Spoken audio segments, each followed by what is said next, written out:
రైతులందరికీ నమస్కారం అండి. నా పేరు హేమంత్. నేను కేప్లెసెస్ ఫర్టిలైజర్స్ అగ్రానమిస్ట్. ప్రస్తుతం ఇప్పుడు మనం శ్రీనివాసులు అనే ఫార్మర్ ఒక ఫీల్డ్లో ఉన్నామండి, టొమాటో క్రాప్. ఇతను ఈ ఫార్మర్ గత కొన్ని సంవత్సరాల నుంచి టొమాటో అనేది కల్టివేట్ చేస్తున్నారు. ఈసారి ఈ సీజన్లో కేప్లెసెస్ ఫర్టిలైజర్స్ వాడటం జరిగింది. సో దాని ఫలితం ఎలా ఉందో రైతుని అడిగి తెలుసుకుందాం. నమస్కారం అండి. నమస్తే, నా పేరు శ్రీనివాసులు. మాది వచ్చి విలేజ్ వచ్చి పెద్దకట్టవ, అంగళ గ్రామం, కురువలకోట మండలము, అన్నమయ్య జిల్లా. మేము కేప్లెసెస్ డ్రిప్ మందులు ఫెర్టిలైజర్ వాడుతున్నాము. బాగుంది, పంట కూడా బాగుంది.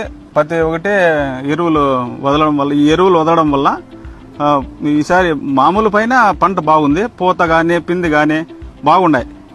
13-0-45, 52-34, 12-61, 9-40-10 ఈ ప్రతి ఒక్క డ్రిప్ మందులు ఈ ఫెర్టిలైజర్ వదలడం వల్ల సంవత్సరంతో పోల్చుకుంటే